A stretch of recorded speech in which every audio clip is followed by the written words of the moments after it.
My dear friends, the name of this week's Torah portion, Tisa, this day after Purim, means when you take a census of the people of Israel, Tisa, when you count, it's repeated 3 times in the opening verses, counting. But large numbers have never been a feature of the Jewish people relative to those we have outlasted through history, right? The Greeks, the Romans, Christian Europe were always more numerous. And curiously, even in countries where Jews hardly exist, such as the setting for yesterday's Purim holiday, it took place in Iran, modern-day Iran, Iraq. The story survives, even if the Jews there did not. So why retell the Purim story and recite words from the book of Esther at the close of every Shabbat? Rabbi Bowman just saying, La Yehudim Haita Ora, when tonight's 2 Shabbat candles fuse into a brighter Havdalah flame tomorrow evening, and we sing the words she just sang, for the Jewish people there was light and joy, happiness and delight. There are no Jews left, virtually, in Iran or Iraq.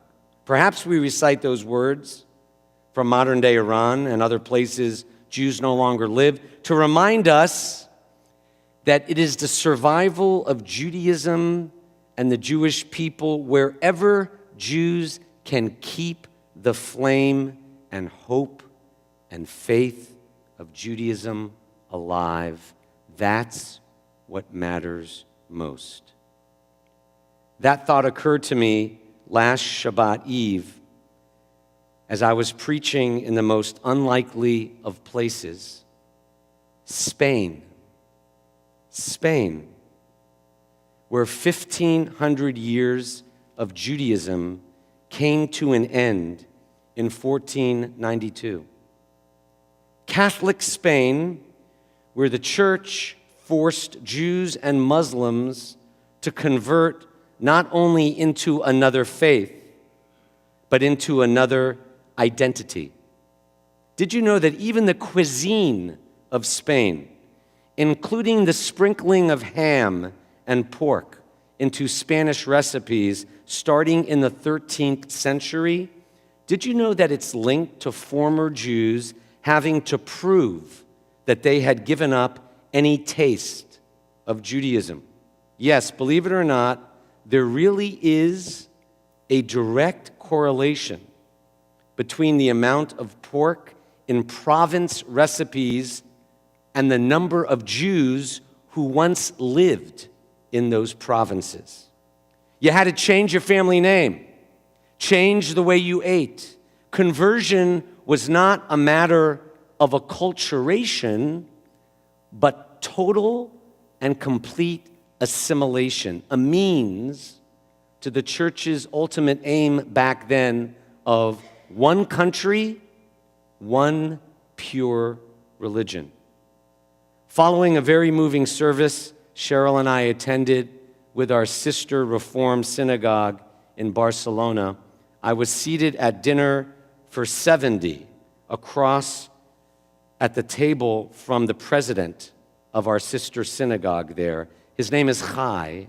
He speaks Spanish and Catalan, but no English.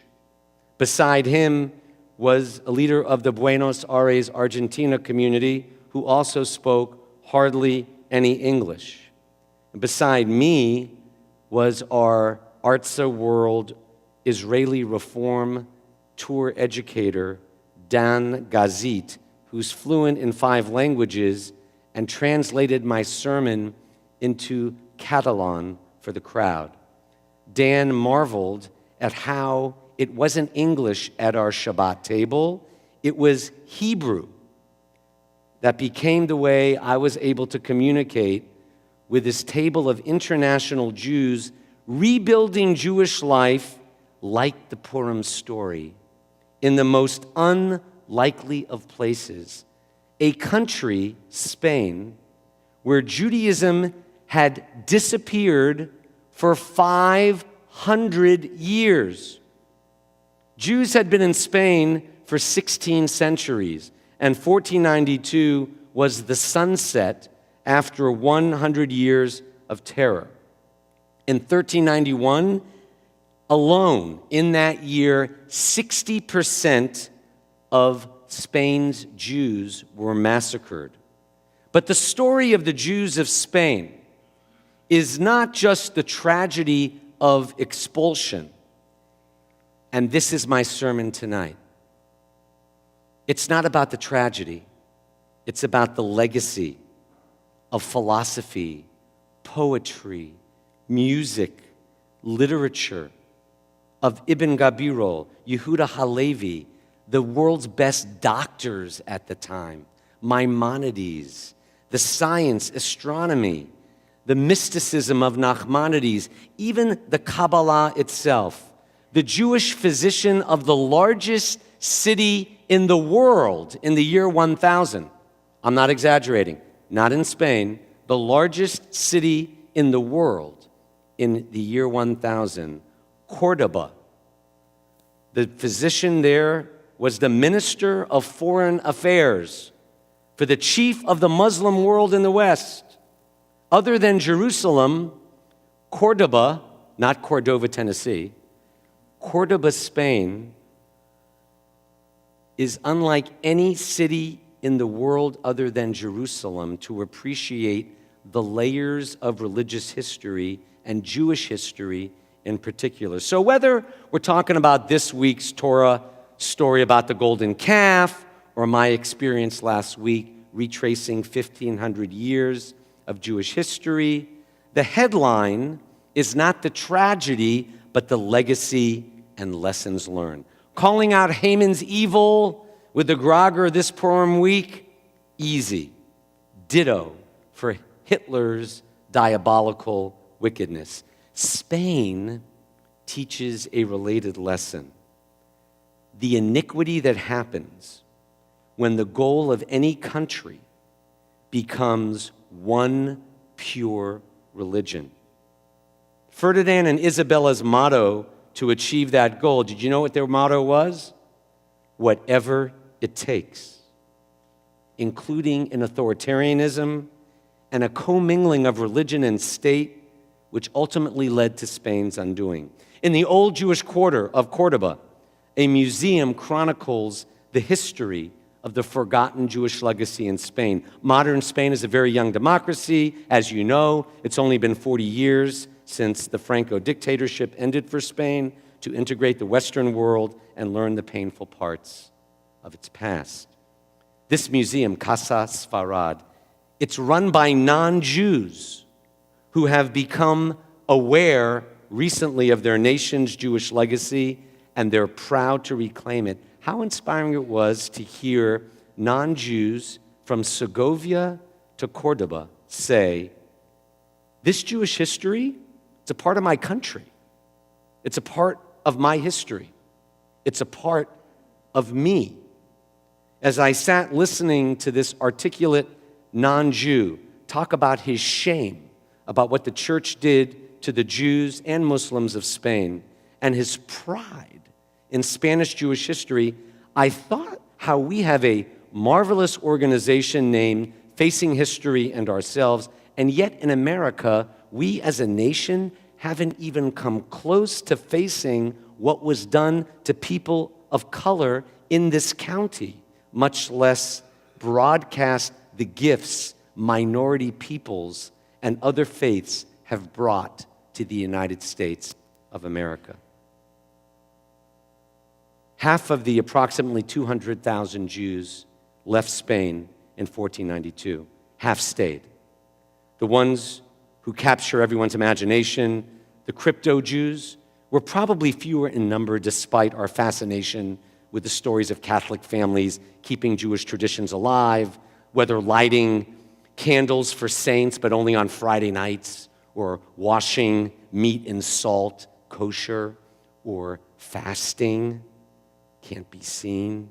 There were likely fewer crypto-Jews than assumed because they were just like us in terms of human nature. Most of the committed Jews left, and many of those who stayed and happened to be Jewish were secular. They didn't care about God or religion. By 1506, there weren't any Jews left for the Inquisition to convict in Barcelona. There weren't any Jews left. So despite our fascination with a few unbelievable stories on NPR of Jewish remnants, there are barely any traces of Jews from 500 years ago in a modern Spain, which is only 40 years old post-Franco. And in that sense, my friends, Ferdinand and Isabella's larger Catholic plan to have dominance, one country, one religion, and use religion as the glue, succeeded. Achieving their goal in 1492 meant expelling Jews, then Muslims, then fighting any Protestant who wasn't Catholic. Their main weapon was secrecy. Nobody knew who was a part of the Inquisition or who told on you. Confession was already part of the church. People were put in secret jails to extract confessions, and then they were publicized as enemies of the state. Penance ranged from flogging to having to wear a uniform with a cross, your family Jewish name on it, and a listing of your offense. And when you died, the uniform was hung in the church, marking your family for 50 to 70 more years.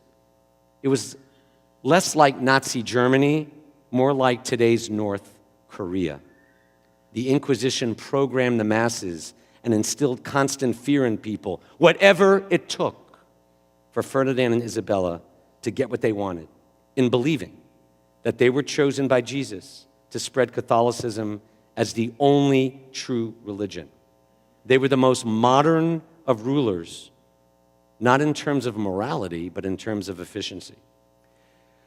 But my friends, most Spanish people today don't relate to this history because it's 500 years old. It's like asking you, how do you feel about your relationship to Native American Indians in 1518?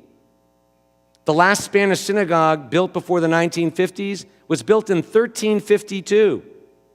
And its beautiful restoration in Toledo, not Toledo, Ohio, Toledo, Spain. When you go there, it introduces Spanish people to Judaism for the first time with questions in Spanish like, what is a synagogue? What is a Jew? That's the starting point. Something as basic as, what is Judaism? It's been a while since the end of medieval Spanish Jewry, and yet the survival of memory has gained traction there after the Holocaust. You wouldn't believe the exhibit we saw, Cheryl and I, an exhibit of Muslims who saved Jews during the Holocaust in Cordoba. So a key lesson I leave you with, which we learn from the history of our people in Muslim and Christian Spain, and from this week's Torah portion too, and next month in Memphis, is that often the best creations emerge in times of strife. What's my proof? The most famous figures lived after the so-called golden age of Spain was over. In Sunday school, you studied the Bible. You study modern Jewish history, the Holocaust in Israel. Spain's the in-between. And the most important figures, Maimonides, Nachmanides, mysticism, Kabbalah, poetry, medicine. The philosopher Yehuda Halevi spent his life shuttling between Christian Toledo and Muslim Granada, depending on the winds of change. It was during the worst time that creativity somehow emerged. Whereas we head toward the 50th commemoration of Martin Luther King's sudden death in Memphis, his assassination, remember what he said. The ultimate measure of a man is not where he stands in moments of comfort, but where he stands at times of challenge. And so in closing, may the precious legacy of Sephardic Jewry, the Jews of Spain, the resilience of our ancestors following the golden calf in this week's Torah portion, and the power of King's legacy of justice, equality, and nonviolence, not before 1968, but after.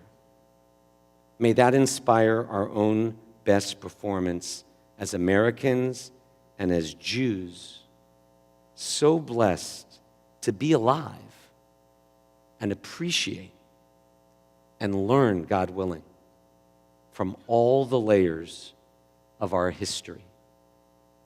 And let us say, Amen.